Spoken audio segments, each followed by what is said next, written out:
Acorde, ainda a poesia, ela é maior que todos os acordes. Acorde, ainda a poesia, ela é maior que todos os acordes. Olá, sou Suzene Furtado. Ei, eu sou Sheila Fernandes. Quem vos fala é Hamilton, da Escola Integrada. Oi, gente! Eu sou a Iana Rocha, aluna do 9º ano. Nós formamos a equipe da Rádio Escola em Ponto e agradecemos pela oportunidade de chegarmos pertinho de vocês.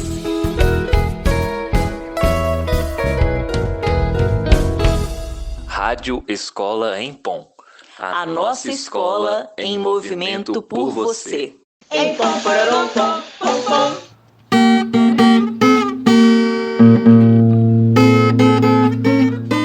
Informe em Pom.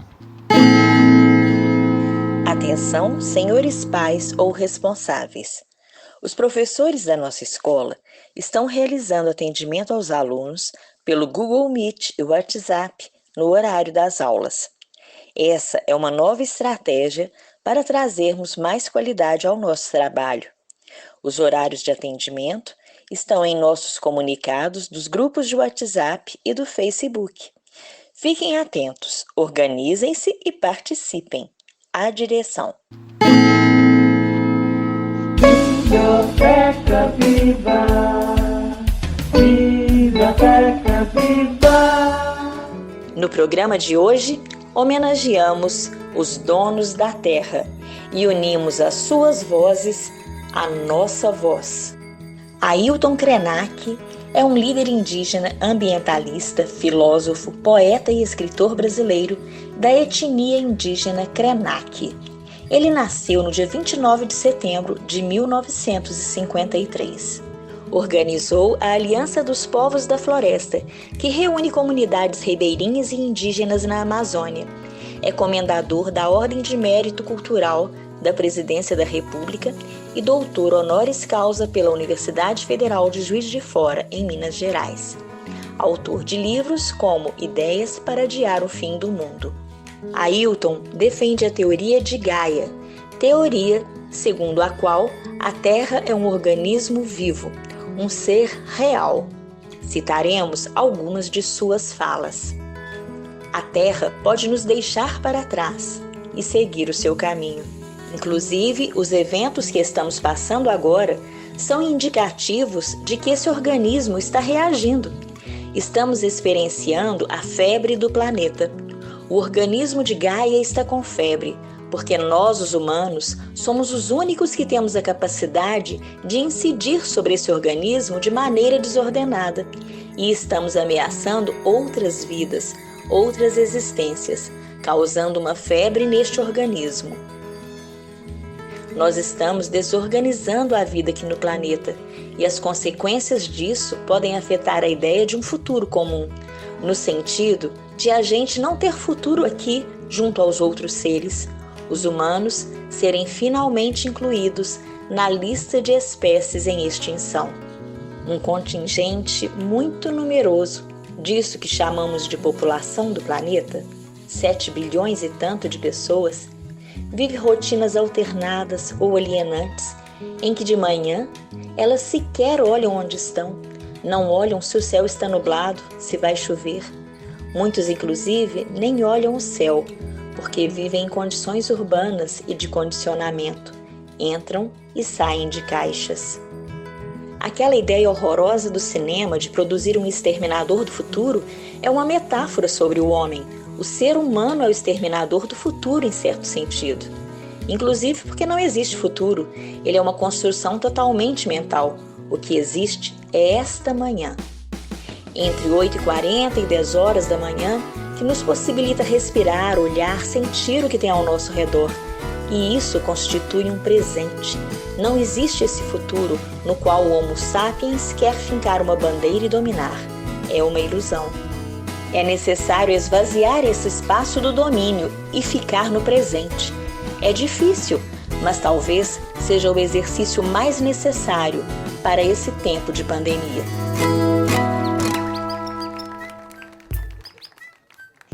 Música popular brasileira. Com vocês, Terra Vermelha, um rap indígena interpretado por seu autor, Bro MC, das etnias Kaiowá e Guarani. Vermelha dos sangue derramados pelos guerreiros do passado massacrados, fazendeiros mercenários, latifundiários, vários morreram defendendo sua terra onde vivo, aldeia, já existiu guerra, a peixerraê, ojeruaque, imaquerretá, auá, omanon, courerê, jaguapiru, bororó, terra onde nascemos e vivemos, com as etnias Kaiowá, Guarani e Tereno. Tudo se passou, a realidade vem chegando. Na voz do Bro, pintados pra batalha. A peixeco, raape arrechá, baepa ojerua, raeto se cheia de erure. Nyandejarape, ou morrendo em ranguanderape, racherape. Eu peço a Deus que ilumine meu caminho. Aonde estiver, eu nunca estarei sozinho. Eu nunca estarei sozinho. A peixerraê, conhandereco, achucabaepa, ojeruaque, a peixerraê, conhandereco, achucabaepa, ojeruaque. Sei que não é fácil, sei que nunca foi. Corrói o coração, quem é o dono dos bois. As lembranças dói nas histórias contadas pelos pajés de nossas terras roubadas. Anos 70, dezenas de família extensa, cada vez mais exprimido no fundo das fazendas. Foram separadas em 8 aldeias, ignora nossa cultura, nos jogando numa teia. Chaguilando catuinha, puã, retarriquanhanemondá. Roubaram a nossa terra, a nossa cultura, a peauaqueiro de apurá, na tribo dos guerreiros, na luta cheia de Tuapurende ponacoche agueru. Essa é minha sina, curto com a família, tomando minha xixa, estou aqui em cima, sem a minha flecha, mandando a minha rima. Mandando a minha rima.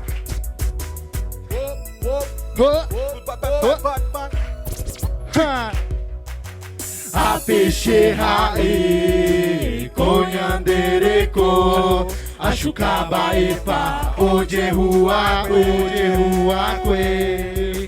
a peixerraê, conhandereco, achucabaepa. Fica a dica! Você já ouviu falar no Abril Indígena? É uma ação coletiva de diversos povos indígenas que ocorre anualmente no mês de abril. O objetivo é a afirmação da identidade indígena, a luta por seus direitos, a celebração de sua resistência e força e o relato da história real do nosso país, sob o ponto de vista de quem a viveu. Pesquise as atividades que ocorrem durante o mês de abril em todo o território nacional. Ria se puder! Os indígenas foram até o cacique, que tinha acabado de ser empossado lá na tribo, para perguntar se o inverno ia ser rigoroso. Só que ele estava muito inseguro porque ele não tinha aprendido ainda todos os segredos da meteorologia com seus ancestrais. Só que ele não queria passar insegurança para a tribo. Aí ele levantou a mão para o alto assim, sentiu o vento, olhou para a tribo e falou: teremos um inverno muito rigoroso, vamos recolher muita lenha. Aí no dia seguinte ele estava preocupado, porque deu um chute, né? Foi até o telefone, ligou para Clima Tempo e aí perguntou como é que ia ser o inverno, né? Aí falaram com ele que o inverno ia ser muito frio. Aí uns 2 dias depois ele ligou de novo, porque ele ainda estava inseguro. Aí falaram com ele: sim, cacique, vai ser muito frio esse inverno. Aí ele voltou para o povo e disse: teremos um inverno muito rigoroso, recolha toda a lenha que puderem. Aí uma semana depois ele ainda estava com receio, né? Aí ele ligou de novo lá para Clima Tempo. Aí perguntou assim: tem certeza que teremos um inverno forte? Aí o pessoal: sim, teremos um frio muito intenso, nós temos certeza. Ah, como é que vocês têm tanta certeza? É que os indígenas estão recolhendo lenha demais esse ano. Um indígena era muito conhecido pela sua memória fantástica e ele lembrava de acontecimentos com 20, 30 anos passados com riqueza de detalhes. Por causa disso, um repórter foi fazer uma reportagem com ele lá na tribo e aí fez várias perguntas para ele e todos os outros indígenas confirmavam, aplaudiam, né? E essa habilidade que ele tinha. E aí, para terminar, o repórter só fez uma última pergunta. Falou assim: o que você comeu no dia 5 de outubro de 1993? Aí ele olhou e falou: ovo. Beleza, aí foi embora, passou um tempo. 10 anos depois, teve um evento sobre a cultura indígena. E esse mesmo jornalista estava nesse dia lá no evento. E esse indígena, com a memória fantástica, foi convidado também. E os dois se encontraram no corredor e o jornalista abriu os braços, olhou para o indígena e falou assim: mas como? Aí ele disse: cozido.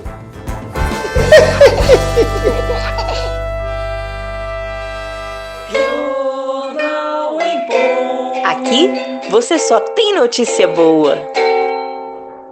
Os livros didáticos normalmente registram a história do Brasil a partir da chegada dos portugueses no ano de 1500, mas não foram eles os primeiros habitantes de nossas terras, nem seus legítimos donos. Pois por aqui já estavam nossos irmãos indígenas, com suas tradições, seus valores, sua cultura.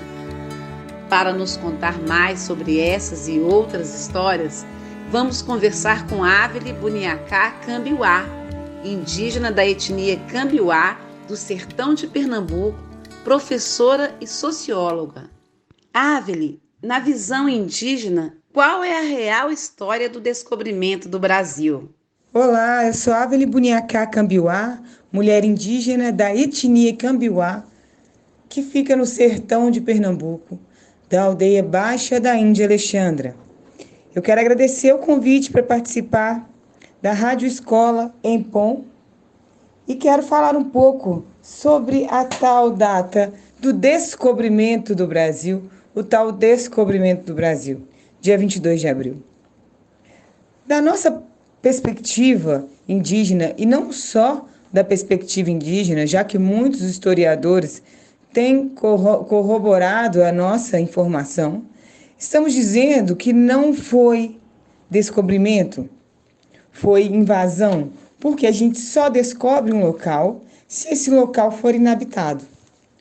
Quando os portugueses chegaram ao Brasil, inclusive não foram os primeiros a chegar, há relatos de trocas com outros povos que chegaram aqui antes dos portugueses, encontros por mar de povos de outros territórios. Mas é muito diferente esse encontro. Quando os portugueses chegaram com uma outra intenção, que não era simplesmente fazer trocas, era dominar, era roubar e escravizar a população que foi encontrada aqui.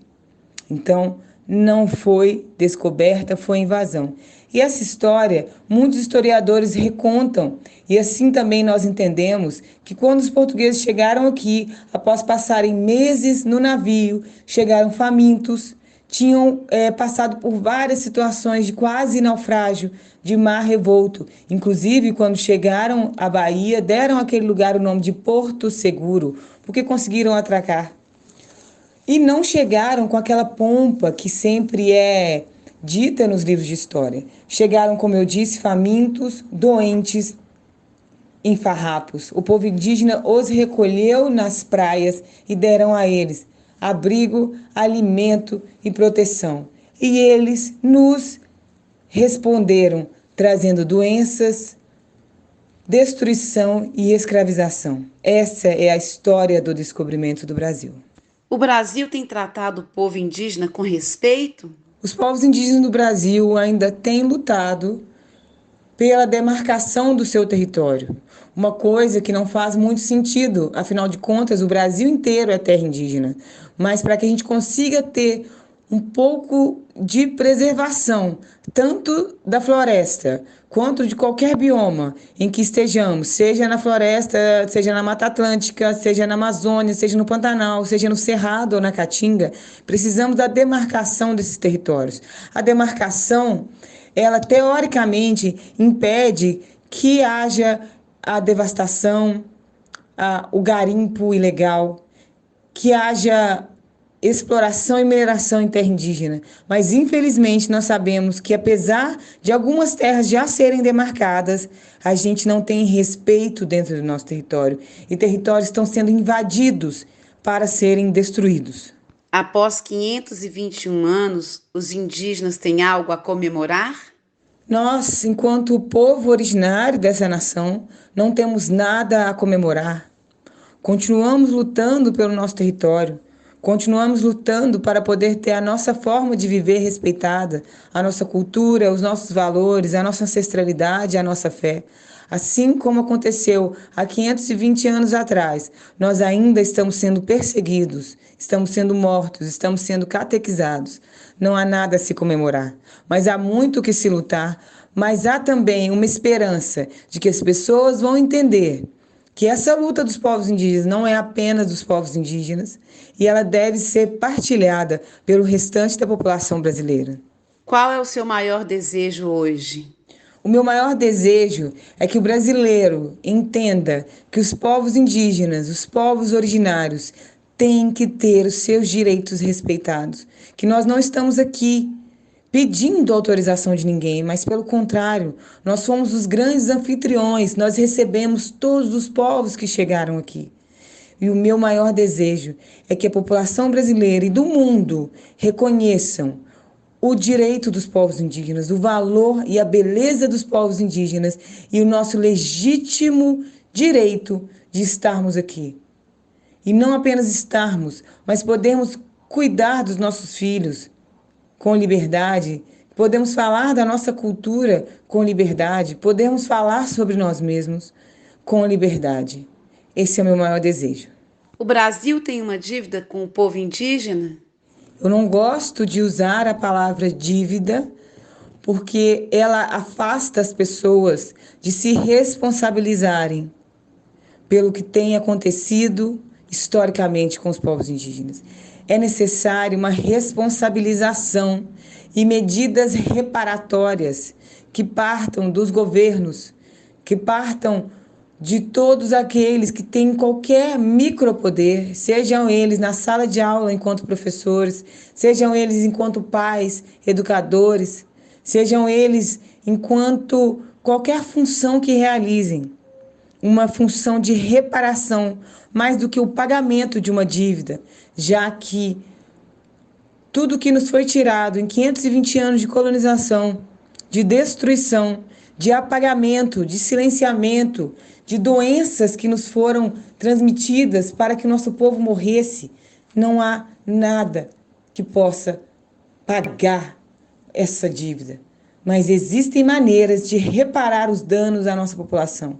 Uma delas é na educação, promovendo a Lei 11.645, que fala da inclusão do ensino sobre os povos indígenas e afro-brasileiros nas escolas.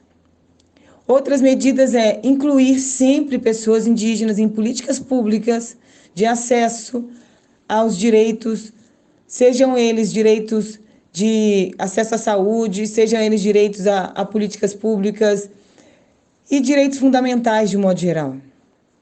E existem também medidas reparatórias que têm a ver com o combate ao racismo. Os povos indígenas sofrem racismo, não é preconceito.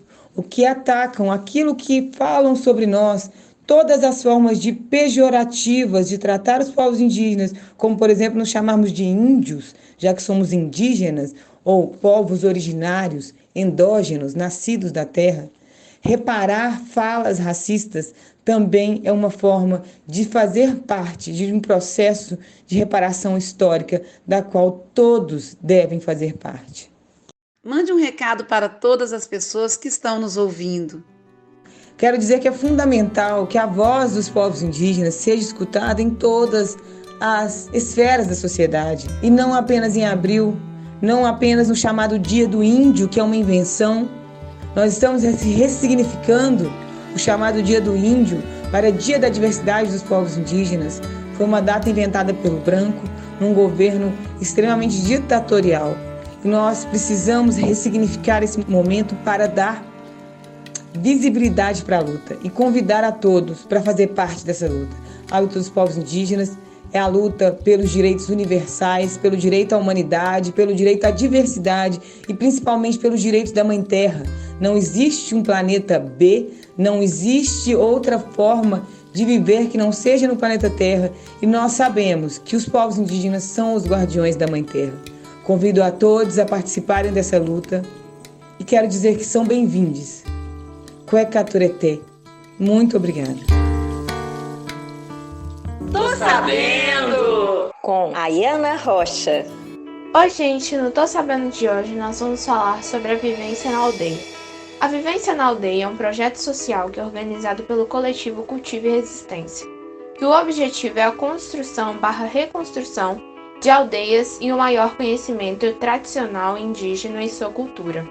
Eles buscam desenvolver, em conjunto com a comunidade, ferramentas que ajudam o empoderamento das aldeias através do resgate da cultura indígena.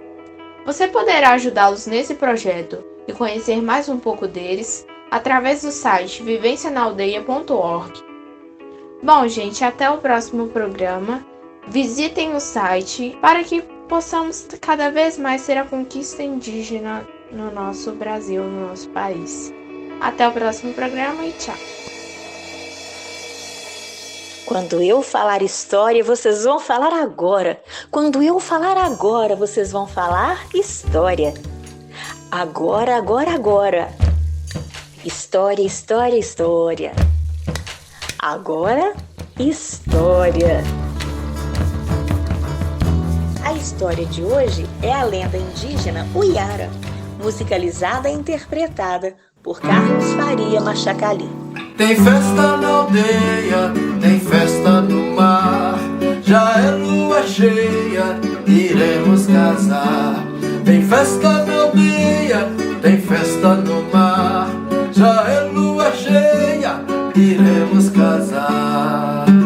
Nanaeo, nanaea, auere, pai, oxalá.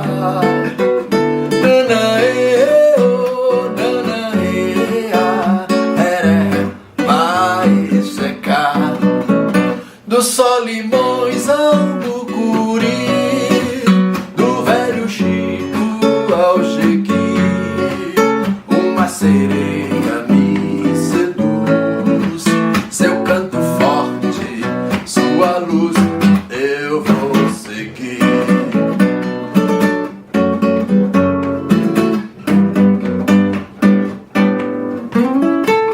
Uiara, criação de Deus, louvados sejam os olhos teus.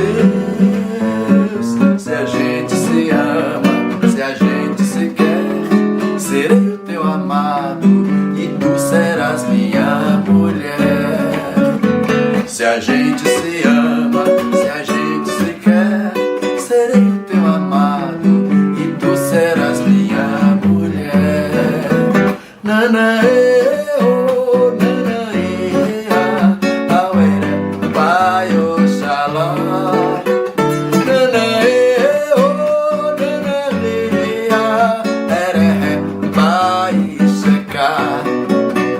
Bela filha de Tupã, morena flor de avelã, fruta madura, mel, pequi, serei teu boto, teu amor, Machacali.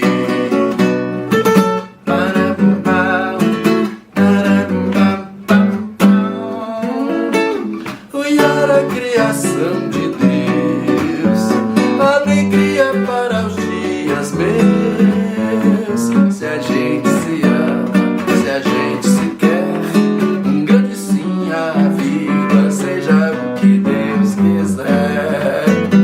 Se a gente se ama, se a gente se quer, um grande sim à vida, e seja o que Deus quiser.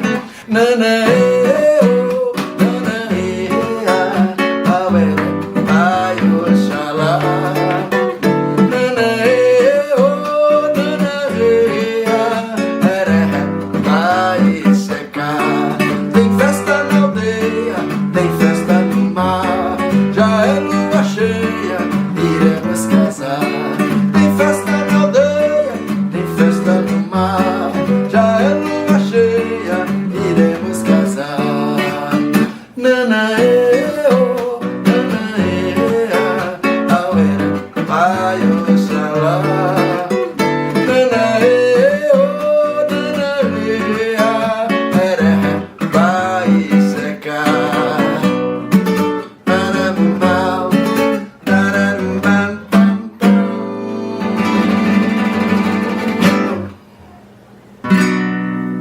Rádio Escola Empom. A nossa escola em movimento por você. Coordenação: Jardel Pereira e Marceleno Souza. Direção: Suzene Furtado. Parceria: Sara Oliveira e Isabela Cruz, do canal Empom YouTube. Participações especiais de Avelin Buniacá Cambiuá e Carlos Faria Machacali. Apresentação: Aiana Rocha, Hamilton Pereira, Sheila Fernandes e Suzene Furtado. Edição: Samuel Fonseca. Trilha: B Quadros. Acorde, ainda a poesia, ela é maior que todos os acordes. Acorde, ainda a poesia, ela é maior que todos os acordes.